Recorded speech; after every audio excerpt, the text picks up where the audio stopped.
Now you might notice there's a windshield extension on my windscreen. And you'd be right.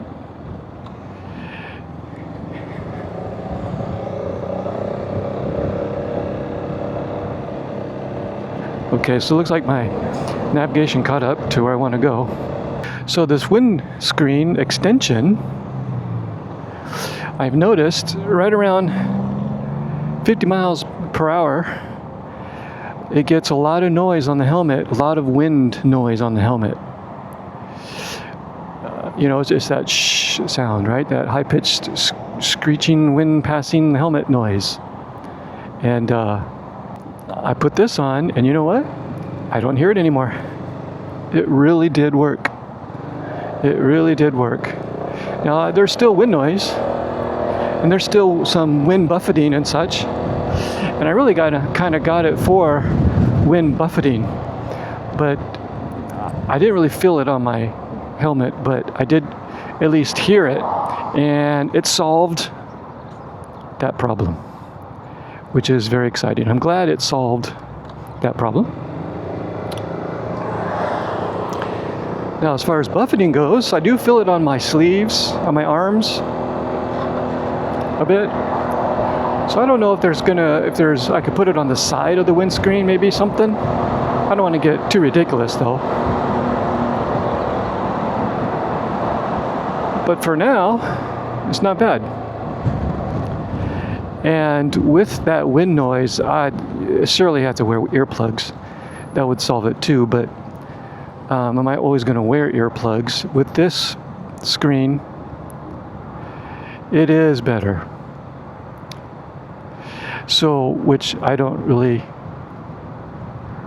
you know, it doesn't seem like it's as loud, of course. Well, it's not as loud, so the need for earplugs doesn't seem as great. However, there's still other noise and other things other sounds that I could use, that earplugs would come in handy for. So, like I wanted to get over, but, oh, he's not. All right, so anyway. You know, it is warm, but as long as I keep moving, it doesn't feel so bad. Oh, it's 89 degrees now. It was 95, so cooled down 6 degrees.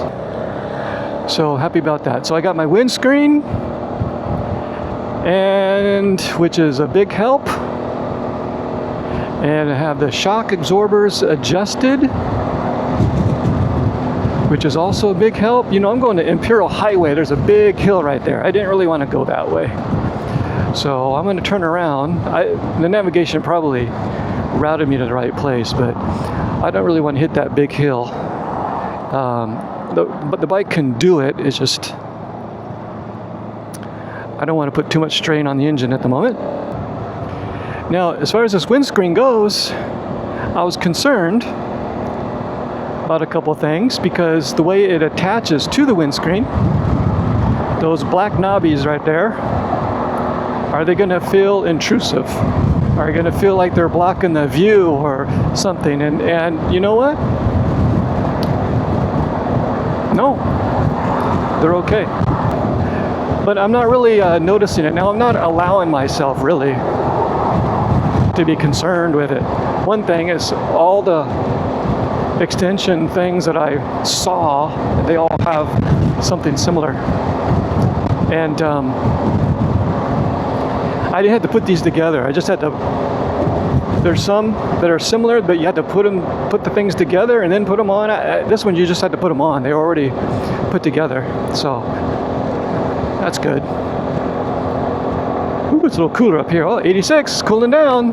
Woohoo! And then look, I'm looking through it with the regular windscreen.